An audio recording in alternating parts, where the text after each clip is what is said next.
Sir जितने भी service sector businesses हैं, कोई भी एंटरप्रेन्योर्स हैं, उनके साथ ये चैलेंजेस रहते हैं कि उनके पास कोई क्लाइंट आया तो वो जैसे क्लाइंट को कोई सर्विस के लिए कोई प्राइसिंग कोट करते हैं, तो उनके क्लाइंट्स का ज़्यादातर चैलेंज ये रहता है कि आपकी प्राइसिंग बहुत ज़्यादा हाई है, ठीक है। और दूसरा ये रहता है कि वो प्राइस लेकर के वो उनसे चले जाते हैं और बताते हैं कि आपको हम सोच के बता देंगे। तो ये क्या, इस चैलेंज को हम किस तरह से अवॉइड कर सकते हैं और क्या इसका सोल्यूशन हो सकता है? ये कॉमन सिनेरियो है, सभी जितने भी एंटरप्रेन्योर्स हैं, चाहे इवन ये देखा सर्विस सेक्टर के अलावा जो प्रोडक्ट्स भी सेल कर रहे हैं उनके साथ भी चैलेंज होता है कि जब वो अपने प्राइस रिवील करते हैं, डिस्क्लोज करते हैं, हाँ जी, तो कस्टमर को लगता है कि प्राइस बहुत ज़्यादा है। फिर वो कई बार तो बता देता है या कई बार हेजिटेट करता है, नहीं मैं आपको सोच के बताऊंगा जैसा आपने कहा, उसके बाद वो वापस नहीं आता। राइट? हाँ जी, राइट। तो इसमें सबसे बड़ी जो प्रॉब्लम कहाँ पे है कि आपके जितने भी, हम जब प्राइस की बात कर रहे होते हैं तो उस टाइम पे हम प्राइस की बात कर रहे हैं, ठीक है, हम वैल्यू की बात नहीं कर रहे हैं। राइट? ठीक है, राइट। तो यहाँ पे एक बहुत इंपॉर्टेंट चीज़ समझने वाली है कि प्राइस और वैल्यू में डिफरेंस होता है। ओके। आप एक प्रोडक्ट खरीद रहे हो, उसका प्राइस एक अलग होगा लेकिन उसकी वैल्यू डिफरेंट होती है। हाँ बिल्कुल, काफ़ी ज़्यादा डिफरेंस है। मतलब सुनने में भी लग रहा है प्राइस और वैल्यू से प्राइस और वैल्यू डिफरेंट होता है। सो जब आप अपनी वैल्यू सेलिंग करते हो, ठीक है, आप कस्टमर को किसी भी सर्विस की एक वैल्यू दिखाते हो, हाँ जी, उसकी वैल्यू उसके लिए ज़्यादा होनी चाहिए।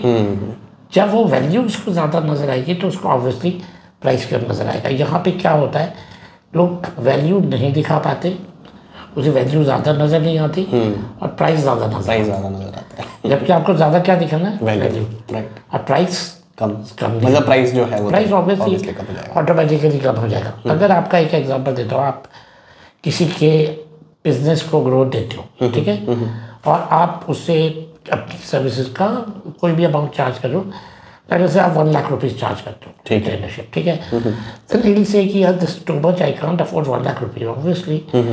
बट लेकिन अगर आप ये कहते हो कि नहीं, आपको हम जो है वो 10 लाख का 10 टाइम्स प्रॉफिट करवा देंगे। राइट।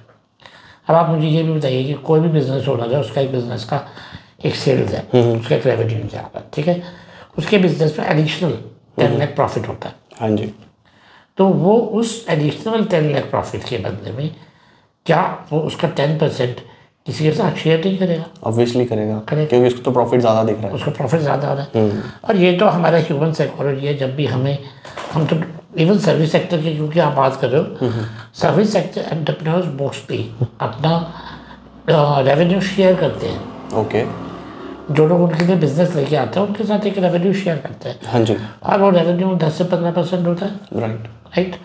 इवन आप बाकी बातें छोड़िए, आप कॉलेजेस आज की डेट में आप किसी MBA कॉलेज में एक एडमिशन करवा दो, वो आपको भी मेरे ख्याल से 20 से 50 हज़ार रुपये दे देंगे। हाँ जी, ठीक है, पर एडमिशन। क्यों दे रहे हो? क्योंकि आपने उनको एक बिजनेस दिया। राइट। तो अगर आप किसी को वैल्यू दे रहे हो, उनके लिए वो 10-15 हज़ार रुपये आप वैसे उनको बोलोगे कि मैं आपके एडमिशन मैनेज करूँगा तो वो आपको नहीं देंगे। बट अगर आप उनको वॉल्यूम दे रहे हो, उनको आप बिजनेस दे रहे हो, उनको वैल्यू दे रहे हो, तो वो ऑब्वियसली आपके लिए परचेज करेंगे। हाँ जी, बिल्कुल, राइट। और ये सभी सिनेरियोज में एप्लीकेबल है। मैंने आपको एक एग्जांपल बिजनेस का दिया, मगर ऐसा नहीं है। अगर आप कोई प्रोडक्ट खरीद रहे हो जो एक्सक्लूसिवली एक्सपेंसिव है, फॉर एग्जांपल गोल्ड ज्वेलरी है, ठीक है, डायमंड ज्वेलरी है। अब मान लीजिए आप गोल्ड ज्वेलरी 10,000 रुपीज़ की से लेकर के 1 लाख तक नॉर्मल आपको रिंग, पेंडेंट या कुछ भी ले सकते हो, ठीक है।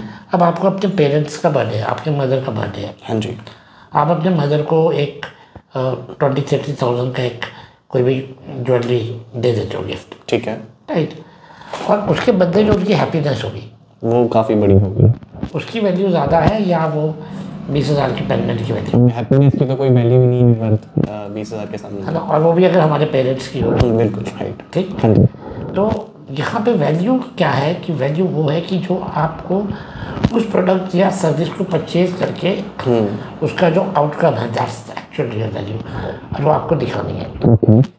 अब वही चीज़ क्या होती है जब आप दिखाओगे कि ठीक है आपके पेरेंट्स को इतना खुशी मिलेगी, ठीक है, वो आपको ब्लेसिंग देंगे या उनके लिए एक सरप्राइज़ होगा, राइट। तो लोग सरप्राइज पार्टीज के लिए बहुत एक्सपेंसिव चीज़ें स्पेंड करते हैं, स्पेंड करते हैं, राइट, क्योंकि उनको वहाँ पे वैल्यू नजर आती है। हाँ जी, बिल्कुल। वैल्यू जो है वो हमेशा फाइनेंशियल टर्म्स पे नहीं होती, वो हैप्पीनेस भी होती है, आपकी हेल्थ की वैल्यू है, राइट, क्योंकि आप देखते हो कि कई एक्सपेंसिव ट्रीटमेंट्स होते हैं। हाँ जी। तो वो एक्सपेंसिव से एक्सपेंसिव ट्रीटमेंट ले रहे हैं क्योंकि बदले में लाइफ सेव होती है। हाँ, राइट, उनका थ्रेट खत्म हो रहा है। और लाइफ की वैल्यू, आप जानते हो कि लाइफ की वैल्यू जो है वो प्राइसलेस है। राइट, हाँ जी। लाइफ बहुत प्रीशियस है।